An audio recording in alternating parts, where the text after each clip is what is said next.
Hola, esto es divulgaciontotal.com. Hoy es 26 de septiembre del año 2023. Y bueno, vamos a hablar un poquito de ciencia, pero como siempre, vamos a hablar de la ciencia desde nuestro punto de vista, ¿no? Micronova y el cambio climático interestelar. A eso va a apuntar lo que vamos a comentar en este video. Y bueno, para esto deberíamos empezar primero compartiendo un artículo que apareció recién el año pasado, el año 2022, en abril, ¿no? Como siempre, los científicos pues se muestran sorprendidos por algo que ellos han descubierto. Sin embargo, es algo de lo que nosotros ya veníamos hablando desde hace tiempo, incluso por lo que mencionaba Corey Goode y por lo que mencionaba David Wilcock. Los científicos recién lo descubren, ¿no? Descubren la micronova. Dice acá en este artículo aparecido en el sitio web de la agencia Reuters, ¿no? 20 de abril del 2022. Dicen, astrónomos sorprendidos descubren un nuevo tipo de explosión estelar, la micronova, como gran novedad, ¿no? Entonces, dice acá, astrónomos han detectado un tipo de explosión estelar previamente desconocida llamada micronova, que implica explosiones termonucleares en las regiones polares de un tipo de estrella extinguida llamada enana blanca, después de haber extraído material de una estrella compañera. Los investigadores dijeron que una micronova es, de lejos, o por mucho, como mucho se podría decir también, el tipo de explosión estelar menos potente que se conoce hasta ahora, menos energética que una explosión llamada nova, en la que explota toda la superficie de una estrella enana blanca y es diminuta en comparación con una supernova que se produce durante la agonía de algunas de las estrellas gigantes. También dice acá, los investigadores dijeron que las micronovas se observan desde la Tierra como explosiones de luz que duran unas 10 horas. Fueron documentadas en 3 estrellas enanas blancas, una a 1680 años luz de la Tierra, luego dice también otra a 3720 años luz y la última a 4900 años luz. Un año luz es la distancia que recorre la luz en un año terrestre, obviamente, ¿no? Es decir, 5.9, o mejor dicho, 5.900 millones de millas. Esa es la idea, ¿no? Es aproximadamente 9.500 millones de kilómetros. El descubrimiento fue una sorpresa inesperada. Muestra cuán dinámico es el universo, dijo la astrónoma Simone Scaringhi de la Universidad de Durham en Inglaterra. En realidad, yo pienso que no muestra cuán dinámico es el universo, sino más bien cuán ignorantes son los científicos que tenemos, ¿no? Recién se están dando cuenta de algo que incluso los teóricos de la conspiración ya sabían hace tiempo. Un poco raro, ¿no?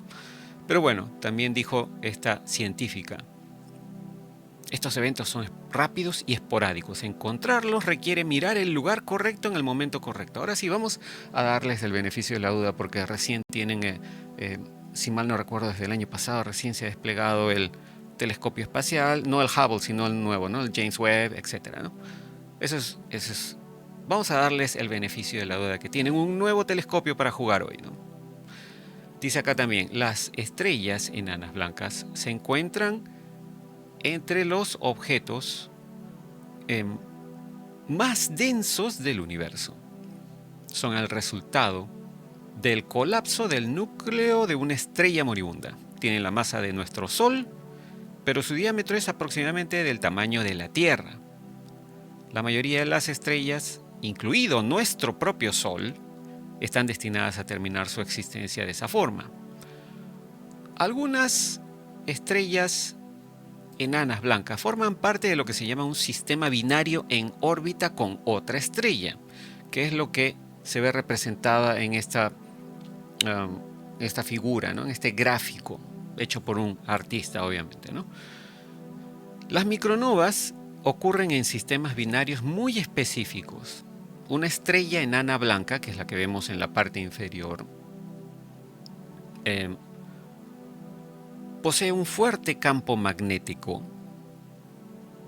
y además una estrella está a su lado, digamos, ¿no? De manera cercana en órbita, y es una estrella normal de baja masa, ¿no? Como podría ser nuestro Sol, ¿no? Podríamos imaginarnos que si nuestro Sol estuviera cerca de otra estrella que ya es una enana blanca, podría formarse uno de estos sistemas. La atracción gravitacional de la estrella enana blanca puede llegar a extraer gas hidrógeno de la superficie de la estrella compañera, de la estrella regular, que es lo que vemos representado en este gráfico, ¿no? Como ven, se ve como un hilo que está siendo extraído desde la estrella regular hacia la estrella enana blanca. Luego, el hidrógeno fluye hacia los polos magnéticos de la estrella enana blanca y de manera similar, esto ocurre, ¿no? De manera similar a cómo el campo magnético de la Tierra canaliza el viento solar, obviamente de nuestra estrella, ¿no? De nuestro Sol, hacia los polos magnéticos de nuestro planeta, provocando las auroras. Como ven acá, en la imagen se ve algo así como un espiral alrededor de la estrella enana blanca, y esa espiral de plasma, de energía, confluye, digamos, ¿no? Se reúne, ingresa a la estrella enana blanca a través de sus polos, ¿no?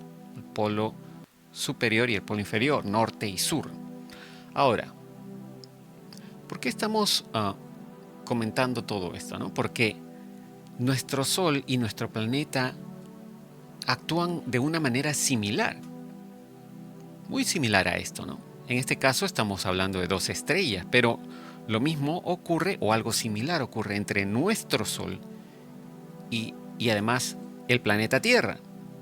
Y seguramente exactamente lo mismo ocurre en los otros planetas de nuestro sistema solar, ¿no? En Mercurio, en Venus, en Marte, Júpiter, sobre todo los que tienen pues un campo magnético importante, ¿no? Y estamos viendo cambios climáticos en todos los planetas del sistema solar. No nos vengan a echar la culpa acá de que los seres humanos son los que crean el cambio climático en la Tierra. No, el cambio climático está ocurriendo en todo el sistema solar y es parte de un cambio cíclico que ocurre en el espacio, en el universo. Siempre ocurre. Es más, hay señales de que esto ha ocurrido anteriormente en la historia terrestre. Y estas señales, estos registros, están explicados incluso en los textos que han quedado de civilizaciones muy antiguas, ¿no? En las religiones también, las religiones hablan al respecto. Pero bueno, vamos a hablar de qué cosa es la heliosfera, porque dentro de unos instantes lo vamos a mencionar, ¿no? La heliosfera. ¿Cómo funciona esto de la heliosfera? El Sol, que es un puntito amarillo que ven en este gráfico, envía un flujo constante de partículas cargadas llamado viento solar. Eso es el viento solar, ¿no? Partículas que salen del Sol. Y esas partículas al final viajan pues, a través de todos los planetas a una distancia 3 veces mayor que la de Plutón. No se queda solamente en nuestro sistema solar. Como ven acá en este gráfico, si se imaginan el sistema solar como si fuera un disco, ¿no? Con las órbitas de los planetas. Este viento solar que sale de nuestra estrella llega hasta 3 veces más allá de la distancia del Sol hasta Plutón. Entonces, antes de llegar a ser más o menos como detenido por un medio interestelar. Esto forma una burbuja gigante alrededor del Sol y sus planetas, conocida como la heliosfera, que es lo que ven acá como una burbuja ovoide de color gris más o menos, ¿no? Estoy tratando de describirlo esto lo más posible en palabras para nuestros amigos que escuchen este episodio a través de nuestro podcast, ¿no? Pero los que lo pueden ver a través de video están viendo la imagen en pantalla. El viento solar entonces crea al final esta como burbuja, ¿no? Es una burbuja gigante alrededor del Sol y sus planetas, conocida como heliosfera. La NASA estudia la heliosfera para comprender mejor la física fundamental del espacio que nos rodea, lo que a su vez proporciona información sobre el espacio en el resto del universo, así como sobre qué hace que los planetas sean habitables. Todo esto es en teoría, obviamente, ¿no? El viento solar es un gas de partículas cargadas conocido como plasma. Es un estado de la materia regido por sus propias leyes físicas, al igual que los sólidos, líquidos y gases más comunes. A medida que el viento solar avanza hacia el espacio, crea un entorno espacial lleno de radiación y campos magnéticos, esto es importante, campos magnéticos que se remontan hasta el Sol. Este entorno espacial se ve aumentado además por los rayos cósmicos interestelares y ocasionales nubes concentradas de material solar que se desprenden del Sol, conocidas como eyecciones de masa coronal, ¿no? Entonces, es importante notar acá, ¿no?, que están hablando de que hay rayos cósmicos interestelares que aumentan este entorno espacial, ¿no?, y generan pues fricciones entre una y otra materia, que es lo que hemos estado hablando desde hace varios años, ¿no? Nuestro sistema solar está pasando a través de un área de nuestra galaxia que está cargada, ¿no?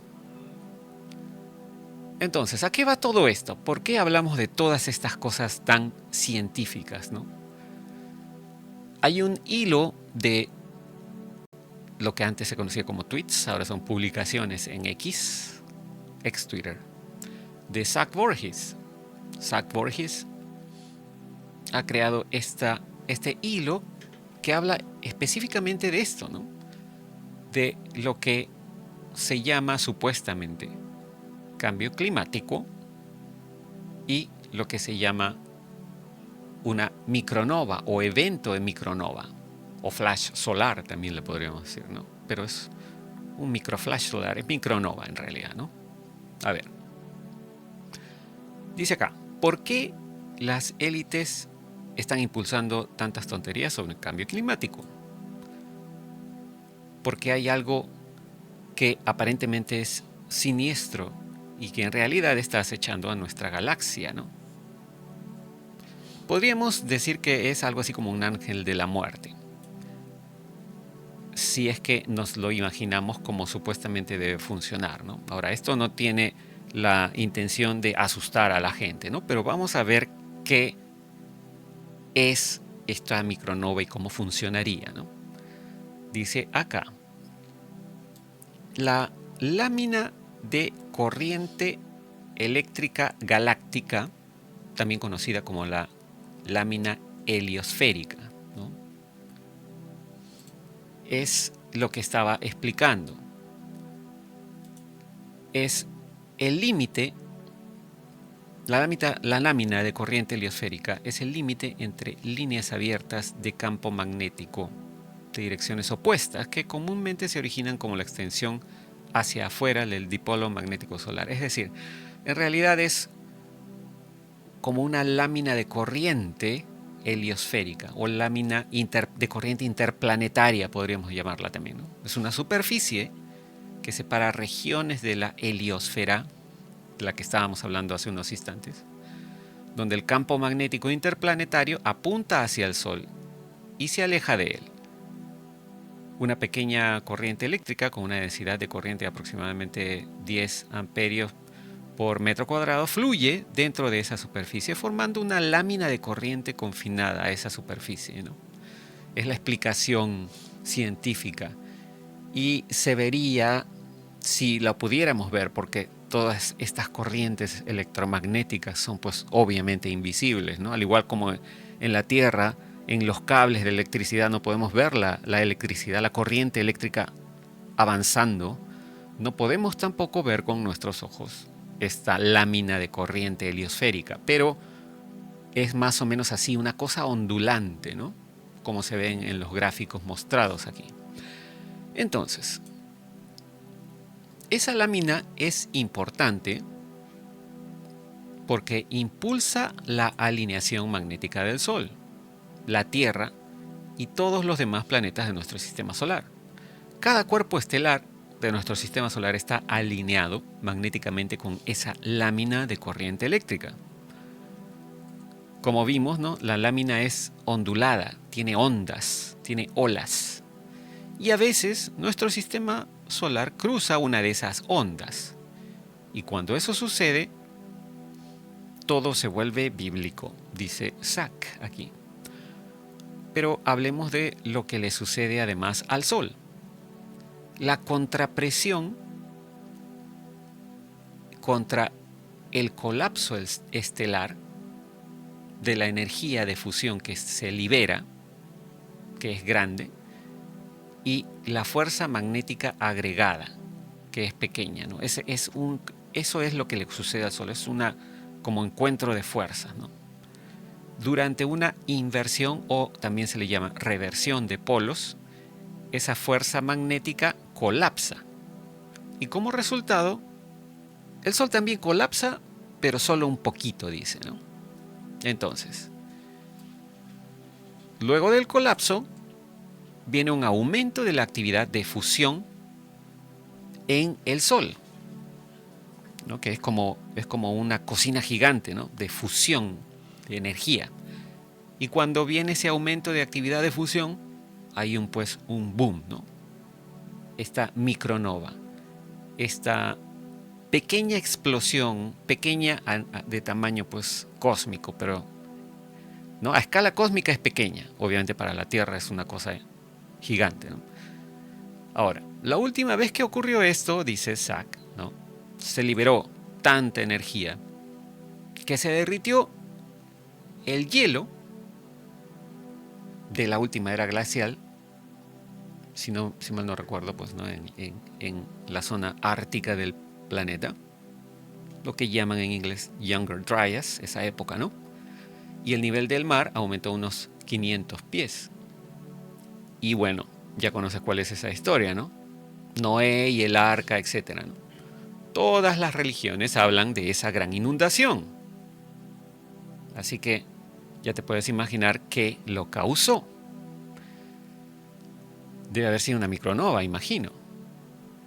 Como se imagina Sack, aparentemente. Los filamentos de plasma de ese evento, ¿no? Que son expulsados por el Sol, están muy cargados. A medida que esa onda se propaga, la onda golpea además también los planetas.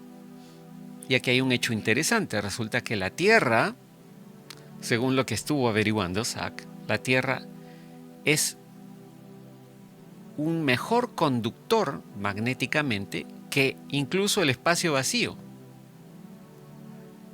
Entonces, ¿qué le pasa a la Tierra cuando la golpea esa onda que viene desde el Sol? La Tierra se vuelve un conductor de esa energía, ¿no? Y aquí nos muestra una pregunta que le hizo a ChatGPT, a la inteligencia artificial, ¿no? Sack le pregunta, ¿qué resiste más un flujo magnético? ¿El planeta Tierra o el espacio vacío del mismo tamaño que el planeta Tierra? Y la respuesta fue, ¿no? La resistencia al flujo magnético se llama reluctancia magnética, la cual es análoga a la resistencia eléctrica en los circuitos eléctricos. Es decir, es un tipo de resistencia, ¿no? La reluctancia de un material está influenciada por su permeabilidad, la cual es una medida de la facilidad con la que el material puede magnetizarse o que también soporta un campo magnético. Comparemos la Tierra al espacio vacío. Número 1. El planeta Tierra. La Tierra tiene un campo magnético significativo o importante generado por el movimiento del hierro derretido en su núcleo externo. Como resultado, el núcleo de la Tierra tiene una permeabilidad relativamente alta. Más aún, la Tierra está compuesta de varios materiales de diferentes propiedades magnéticas, obviamente, ¿no? Como lo saben bien todos los que han visto la minería. Pero en promedio esos materiales ofrecerán más apoyo magnético, más soporte magnético que el espacio vacío. Y número 2, con respecto al espacio vacío. El vacío o espacio vacío tiene la permeabilidad del espacio libre, la cual es, bueno, y aquí hay una fórmula, ¿no? 4pi multiplicado por 10 elevado a la séptima potencia negativa, etc. Esa es la permeabilidad de referencia con la que se comparan otros materiales. Generalmente, el espacio vacío no resiste, entre comillas, el flujo magnético. Simplemente no lo soporta tan bien o no lo conduce tan bien como lo hacen los materiales magnéticos.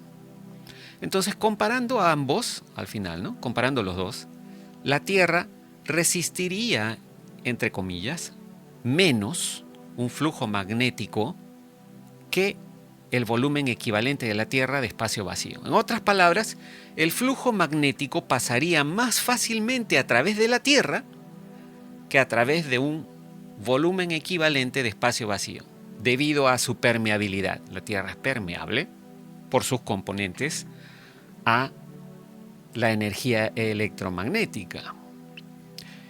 ¿Y a qué viene todo esto?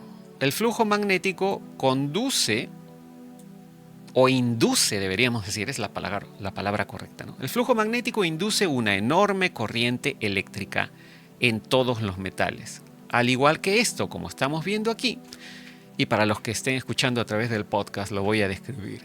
Es un corto video en donde vemos lo que se llama una unidad de inducción. Es un rollo de material de cobre, alambre de cobre muy grueso, al cual se le aplica electricidad. En el video ponen una barra de metal al medio mientras la electricidad corre y la barra de metal se calienta tanto que se pone incandescente, se pone al rojo vivo, literalmente, ¿no?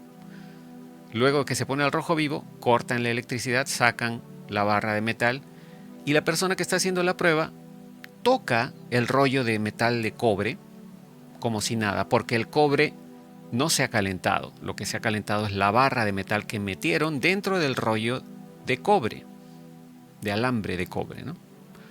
¿Por qué? Por la inducción, por el material, por el campo electromagnético, la frecuencia electromagnética generó ese movimiento de electrones, esa energía que hizo calentar la barra de metal. Ahora, mucha gente que no sabe cómo funciona esto de la inducción y etcétera, se sorprende de esto, pero esto es conocido por todos los que ven inducción electromagnética, ¿no? Entonces, como se imaginarán, nuestro planeta tiene un núcleo metálico y además tiene otras propiedades que son permeables a la energía. Tanto así que nuestro planeta también tiene su propio campo magnético. Imagínense lo que va a pasar cuando llegue este tipo de micronova con sus ondas electromagnéticas, ¿no? Como dice Zach, pareciera pues que no habría escapatoria a esto, ¿no? No hay ningún búnker subterráneo que puedas construir para escapar. Es más, cuanto más te sumerges de manera subterránea, de repente más fuerte es la inducción que va a ocurrir en nuestro planeta, ¿no? Sería, como dice el reset que eclipsa a todos los demás resets hechos por el hombre, imaginados por el hombre, ¿no? En los grandes eventos de micronova, continúa en el siguiente tweet o publicación, se libera tanta energía en la Tierra que incluso se ha teorizado que la corteza superior de la Tierra se desprende y flota en bloques durante esa tormenta eléctrica, ¿no? De allí viene la idea que mucha gente tiene de que los continentes llegaron hasta donde están hoy debido a estos movimientos, ¿no? Es más, en la siguiente publicación dice, parece que la Antártida solía estar en una región tropical con bosques tropicales pantanosos. Y aquí nos muestra una captura de pantalla de un artículo en CNN que hablaban sobre qué habían descubierto unos científicos en la Antártida. Dice, se ha descubierto que la Antártida tuvo un bosque pantanoso y lluvioso en esa época, de acuerdo a un nuevo estudio. Los investigadores capturaron una rebanada, una sección, ¿no?, del fondo del mar usando un taladro a bordo de la nave de investigación polar en el mar Amundsen del oeste de la Antártida. Esto fue entre febrero y marzo del año 2017. La muestra de núcleo de sedimento se tomó cerca de la isla Pine y los glaciares Thwaites. Las tomografías que se hicieron al núcleo de sedimento que se tomó como muestra el fondo del mar revelaron muestras puras u originales de tierra de bosques. Había también polen, habían esporas e incluso sistemas de raíces tan bien preservados que pudieron incluso identificar estructuras celulares. La tierra incluida en la muestra tenía ejemplos de polen de las primeras plantas florecientes encontradas cerca al Polo Sur. Y esto tampoco no es novedad para nosotros, ¿no? Ya lo hemos hablado de que la Antártida era antes algo así como una jungla muy verde. Mucha gente por eso piensa que estaba en otro lugar, o que hubo una reversión de polos, o que los continentes se movieron por algún tipo de evento importante, cósmico. Entonces, la pregunta de Zach es, ¿está sucediendo eso ahora? Y luego dice, bueno, según lo que dice Ben Davidson del canal de YouTube de Suspicious Observers, ¿no?, estamos viendo señales de eso. Al parecer, el Sol está expulsando cada vez más viento solar. Y el sistema solar se está volviendo más polvoriento. Y no solo eso, yo debería agregar personalmente que ya van varios años que estamos viendo muchos cambios climáticos en todos los otros planetas del sistema solar, ¿no? Y esto respondería a la pregunta, dice Zach, ¿por qué el Sol parece más blanco ahora? Y sí, esto también es algo que mucha gente se está preguntando en diferentes redes sociales, ¿no? Mucha gente se ha dado cuenta de que el Sol ahora se ve mucho más brillante, que su color ha cambiado de amarillo a blanco en el curso de la última década nada más, ¿no? Y mucha gente lo ha notado, como en este sitio web Quora, ¿no?, donde la gente pregunta cosas y otras personas responden.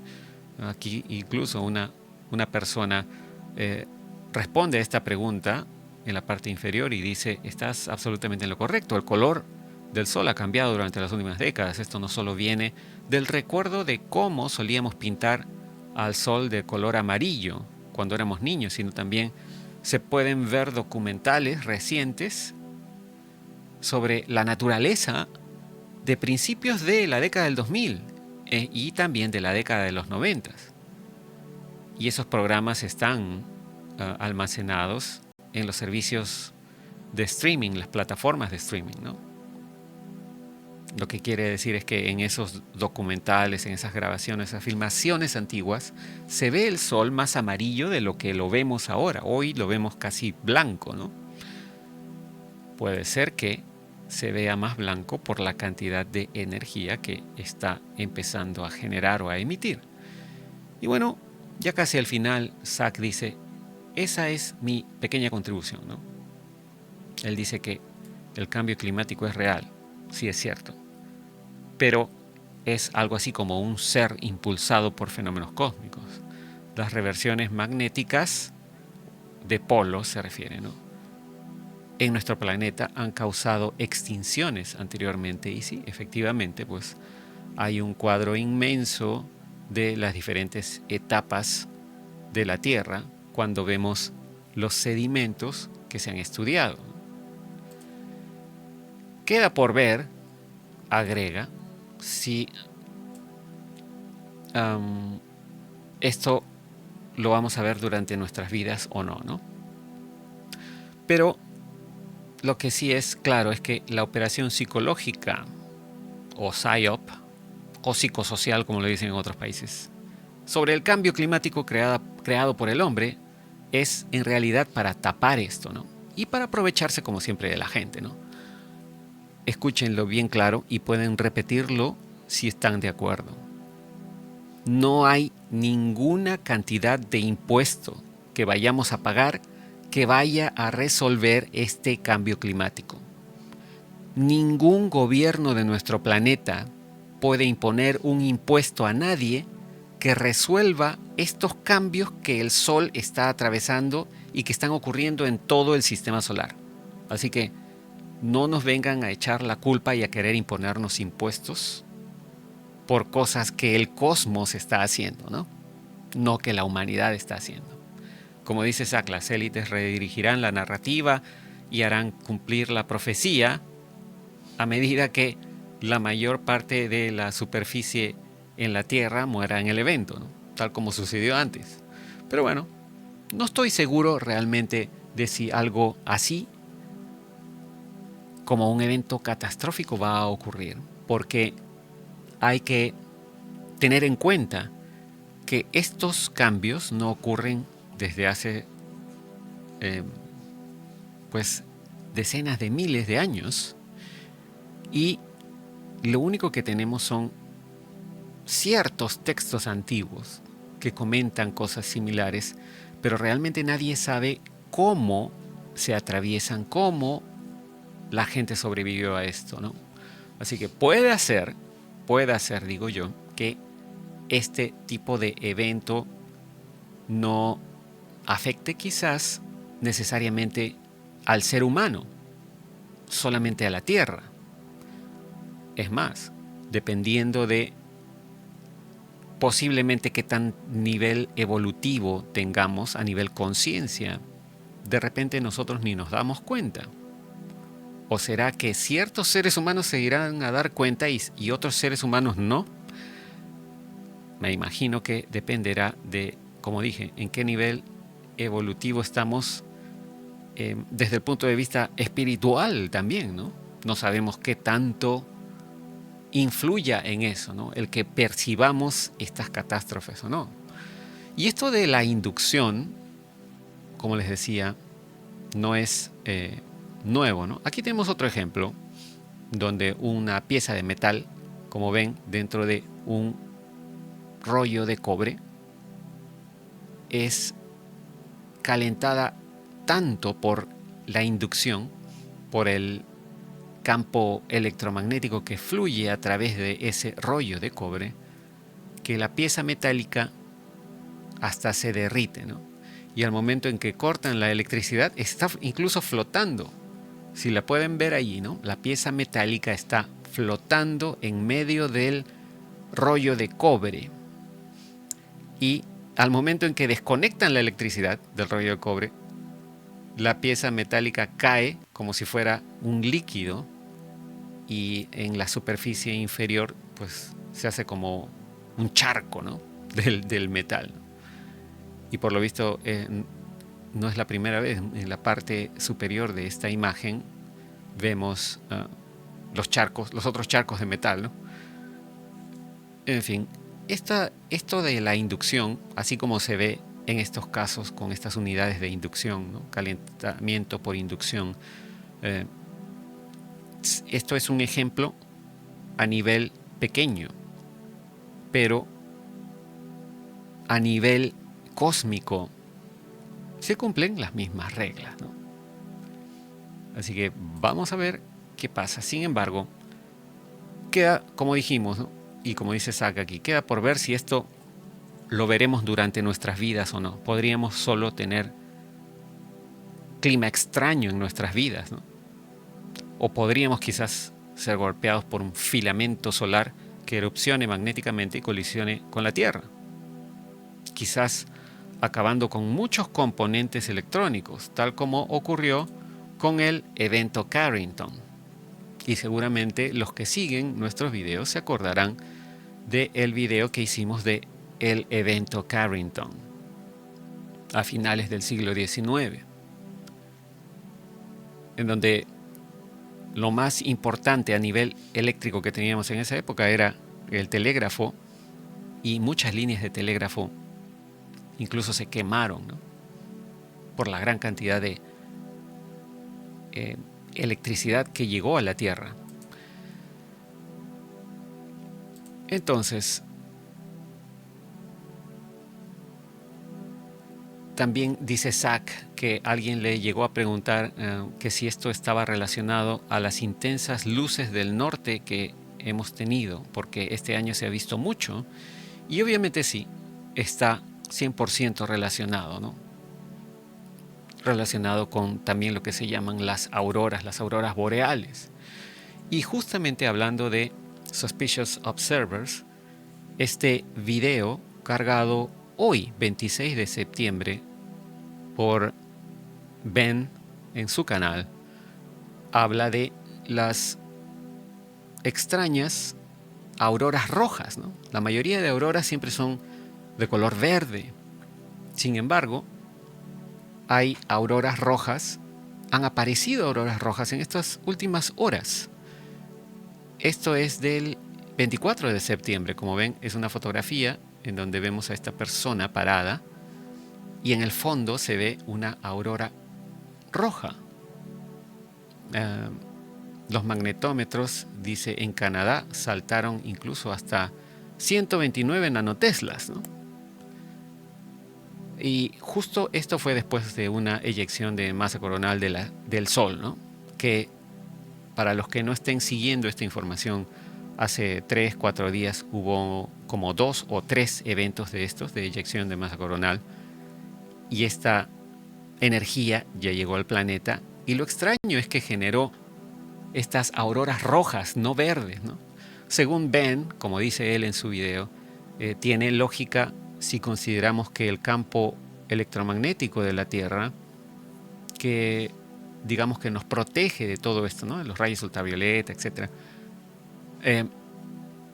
supuestamente se está debilitando. Eso también es importante saber, ¿no? Pareciera que el campo electromagnético de la Tierra se está debilitando, pero hasta el momento todavía funciona. Y bueno, el viento solar se expresa en nuestro campo electromagnético con este tipo de luces, ¿no? ¿Y por qué siempre es en el polo norte o en el polo sur? Bueno, la mayoría de los que vemos nosotros reportados son en el polo norte, porque al polo sur, como ustedes sabrán, no dejan a nadie entrar, pero también ocurre en el polo sur. ¿Por qué? Porque el campo electromagnético de la Tierra es un toroide. Y como recordarán, ¿no? El toroide tiene como embudos en la parte superior, polo norte, y en la parte inferior, polo sur. Y a través de esos embudos es que la energía electromagnética que viene del Sol se dispersa, ¿no? Pero bueno, esto es todo lo que queríamos comentarles, ¿no? Así funciona esta cuestión de la micronova y las energías electromagnéticas que pueden venir del Sol y actuar con nuestro planeta o interactuar con nuestro planeta, al igual que ocurre en estas explosiones micronova de las estrellas enanas blancas. Lo mismo podría pasar en nuestro Sol con respecto a la energía que está viniendo contra la heliosfera, y de repente lo que sea que erupcione del Sol podría tocarnos un poquito, ¿no? Recomiendo yo mucho seguir a Suspicious Observers en YouTube. se llama así, Suspicious Observers, pero Observers está con el 0 al comienzo, no con la letra O. Y también lo pueden seguir en Twitter o en X como Sun Weatherman, como se hace llamar él allí. Y pueden seguir a Zach Borges también, que está publicando cosas interesantes de todo tipo de temas, no solo del clima espacial, ¿no? Para todo lo que tiene que ver con el sol, Ben Davidson o Sun Weather News o Sun Weather Man en Twitter o en X, pueden seguirlo. Todos los días publica un video de 2 o 3 minutos dando las noticias del día con respecto al Sol y todo lo que tiene que ver relacionado con el Sol y nuestro planeta. Continuaremos en próximos videos hablando de este tema que es muy actual y que pienso yo deberíamos todos estar siguiendo, ¿no? Para ver cómo va evolucionando esta cuestión del Sol. Muchas gracias por su atención. Nos comunicaremos en el próximo. Será hasta entonces. Cambio y fuera.